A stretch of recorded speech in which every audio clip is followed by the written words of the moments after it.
નમસ્કાર મિત્રો, સ્વીપ ચેટમાં અત્યારે ધોરણ 3 થી 10ના શિક્ષકોની જે પ્રશિક્ષક તાલીમ ચાલી રહી છે એમાં આજે આપણે મોડ્યુલ 5ના જવાબો જોઈશું।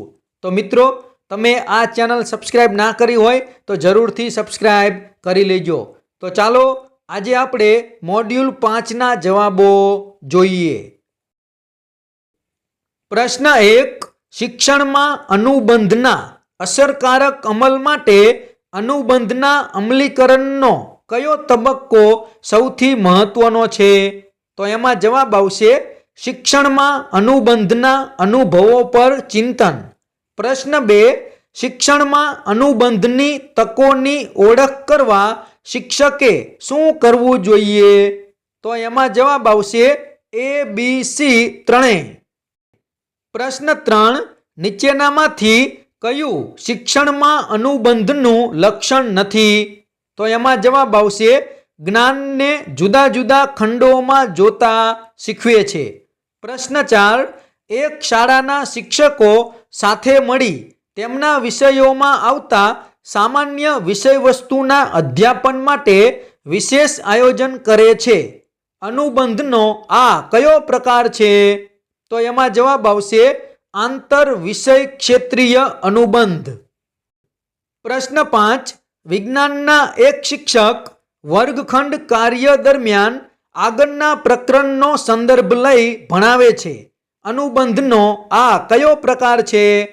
તો એમાં જવાબ આવશે વિષય ક્ષેત્રની અંદર અનુબંધ।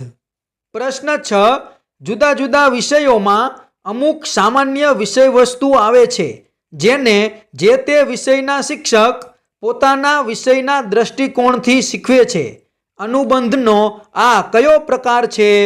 તો એમાં જવાબ આવશે બહુ વિષય ક્ષેત્રીય અનુબંધ।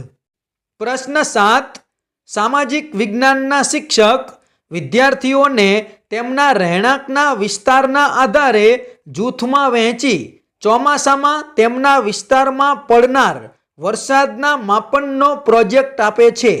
અનુબંધનો આ કયો પ્રકાર છે? તો એમાં જવાબ આવશે વિષય ક્ષેત્રની બહાર અનુબંધ।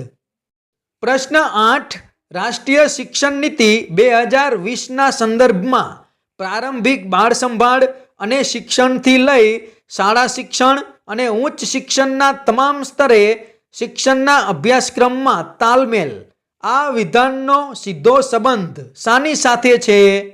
તો એમાં જવાબ આવશે માર્ગદર્શક સિદ્ધાંત।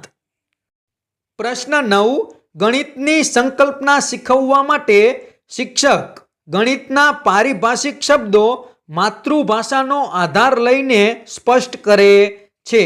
અનુબંધનો આ કયો પ્રકાર છે? તો એમાં જવાબ આવશે આંતર વિષય ક્ષેત્રીય અનુબંધ। પ્રશ્ન 10, એક શાળાના શિક્ષકો ટીમ ટીચિંગથી વિવિધ સંકલ્પનાઓનો વિસ્તૃત ખ્યાલ આપે છે। આ કિસ્સામાં થયેલ અધ્યયનના મૂલ્યાંકન માટે શું યોગ્ય રહેશે? તો એમાં જવાબ આવશે રચનાત્મક મૂલ્યાંકનના ભાગરૂપે અપાયેલી જૂથ પ્રવૃત્તિ। તો મિત્રો, તમે મારી ચેનલ ઉપર પહેલીવાર આવ્યા હોય તો મારી ચેનલ જરૂરથી સબસ્ક્રાઇબ કરી લેજો, જેથી આવા જ બીજા શૈક્ષણિક વિડીયો ઝડપથી તમારા સુધી પહોંચી શકે। Thank you.